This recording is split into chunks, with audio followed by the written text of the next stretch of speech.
Toi, t'es pédard hein, en tant que prof de sport. Ouais. T'as pas envie de faire cours, bah, tu leur donnes un ballon, ils s'amusent tout seuls. Ouais. Quand il fait beau, tu vas dehors. Quand il pleut, tu vas au gymnase. Ouais. T'as pas de copie à corriger.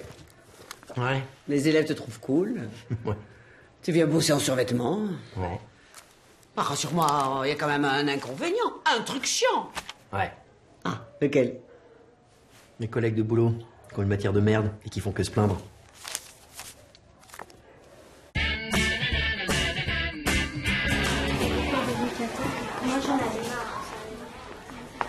Ah, bonjour, Madame Jacquemin. Bonjour, Madame Pitou. Dites-moi, j'étais très étonnée parce que l'autre jour, Camille a demandé à faire son exposé en anglais. Oui, je l'ai mise en anglais très tôt. Très tôt, c'est-à-dire quel âge? 2 semaines. 2 semaines. Ah oui, c'est peut-être un peu jeune quand même. Non, les langues étrangères, il paraît que plus tôt on les apprend, mieux ça vaut. À 6 mois, j'ai mis au chinois et au danois. Et à 1 an, piano, judo, capoeira. Tenez. Ah bah tiens, vous avez qu'à lui faire de la physique nucléaire aussi pendant que vous y êtes. C'est une bonne idée, ça. On stimule jamais assez les jeunes esprits. Vous devriez y penser pour votre enfant. Non, non, non, ça m'intéresse pas du tout. Mon bébé, non merci. C'est dommage. C'est dès le bas âge qu'il faut développer le cerveau. Bon, je vous cache pas que ça les fatigue un peu. Hein. Le soir, Camille tombait comme une pierre. Pardon, attendez, vous voulez dire qu'elle faisait ses nuits? Ah, tout de suite. Très bien, je peux avoir tous les prospectus là? Tous. Voilà, d'accord. Merci. Bah, je vous en prie.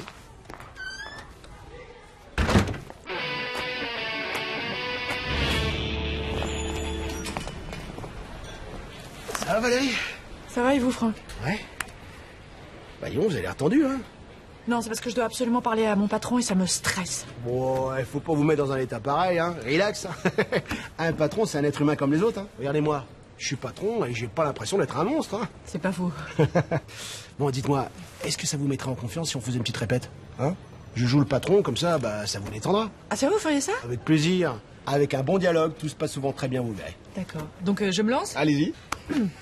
Bonjour, Monsieur Bourdin. Bonjour, Madame Desmoulins. Voilà, ça fait 6 ans que je travaille pour vous.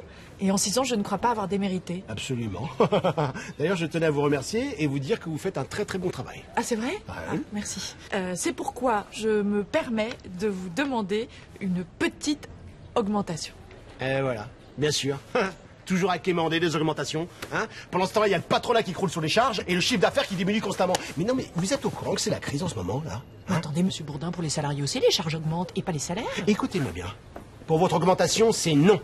Et estimez-vous heureuse que je vous licencie pas sur le coup. Quoi? Et pour quel motif?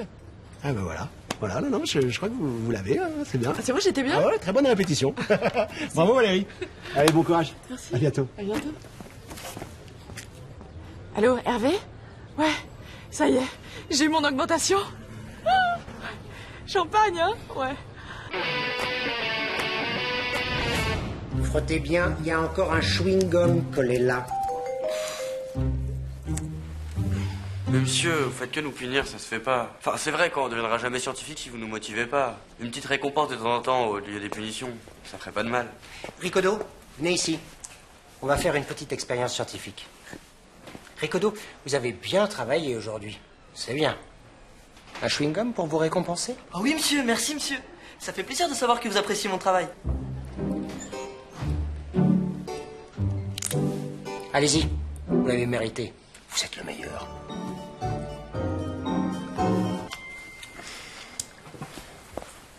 La différence entre vous et Paul Ricodo, c'est que lui, il voit des récompenses partout. Donc ça le motive. Bilan de cette expérience, vous êtes tous les deux complètement débiles. Mais Ricodo, lui, il ira loin. Continuez de gratter.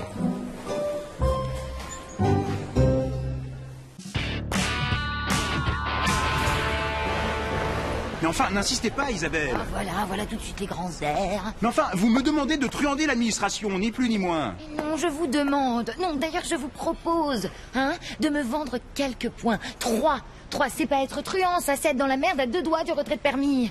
Oui, eh bien, je regrette, mais vous n'aviez qu'à respecter les limitations de vitesse. Voilà, c'est votre PV, vous l'assumez. Et enfin, vous comprenez bien que vous n'êtes pas le seul à qui je demande, seulement vous êtes le seul à qui il reste des points.